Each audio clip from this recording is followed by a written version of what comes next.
Friends, welcome back to సనాతన భక్తి channel. ఈరోజు ఈ వీడియోలో నవరాత్రుల్లో 7వ రోజు అమ్మవారిని కాలరాత్రిగా పూజిస్తారు. ఆ పూర్తి వివరాలు తెలుసుకోవాలనుకుంటే మీరు ఖచ్చితంగా ఈ వీడియో స్కిప్ చేయకుండా లాస్ట్ వరకు చూసి మమ్మల్ని ఎంకరేజ్ చేయండి. నవరాత్రుల్లో 7వ రోజు అమ్మవారిని కాలరాత్రిగా పూజిస్తారు. కాల అనగా మృత్యువు, రాత్రి అనగా అజ్ఞానం లేదా చీకటి. మనలో ఉన్న అజ్ఞానాన్ని తొలగిస్తుంది కనుక అమ్మవారికి కాలరాత్రి అనే నామం వచ్చింది. ఒక అనప్పుడు శంభునిశంభులు సోదరుడు స్వర్గం మీద దండెత్తగా ఇంద్రుడు అతన్ని సంహరిస్తాడు.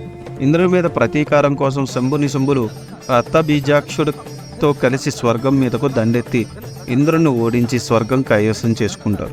శంభునిశంభులు రక్తబీజాక్షుడు, మహిషాసురుడు, భృతులు మరియు అతని స్నేహితులు కూడా. ఇంద్రుడు కైలాసం చేరుకొని సహాయార్థం పార్వతీదేవిని ప్రార్థిస్తాడు. పార్వతీదేవి తన అంశతో ఒక స్వరూపం సృష్టించి యుద్ధానికి పంపుతుంది. ఆమె శంభునిశంభులను చంపించిన చాలామంది రాక్షసులను చంపుతుంది. కానీ చండు ముండ్ రక్తబీజాక్షులను చంపడానికి ఆమె శక్తి సరిపోదు.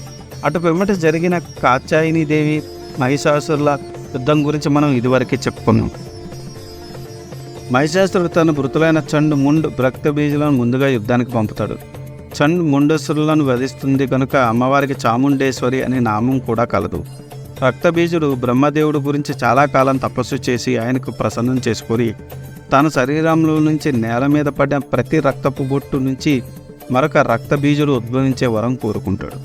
యుద్ధ సమయంలో నేలరాలిన రక్తబీజాసురుడు రక్తం నుండి వేల సంఖ్యలో రక్తబీజులు జన్మించసాగారు. అప్పుడు కాత్యాయనీదేవి కాళీని ఆవాహనం చేస్తుంది. కాళికాదేవి రక్తబీజాసురుడు రక్తం నేల రాలకుండా అతని శరీరంలో చివరి బిందువు వరకు త్రాగి రక్తబీజాసురుని వధిస్తుంది.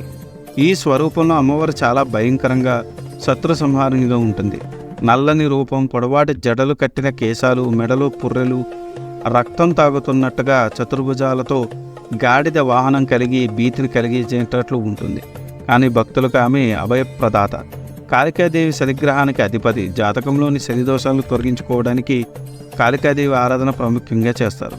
సో ఇది ఈనాటి వీడియో. ఇలాంటి ఇంట్రెస్టింగ్ వీడియోస్ కోసం మీరు చేయాల్సిందల్లా మా ఛానల్ సబ్స్క్రైబ్ చేసుకొని బెల్ నోటిఫికేషన్ ఆన్ చేసుకొని పెట్టుకుంటే. ఈ వీడియో కనుక మీకు నచ్చితే do like, share and subscribe. Thanks for watching. జై సనాతన ధర్మం.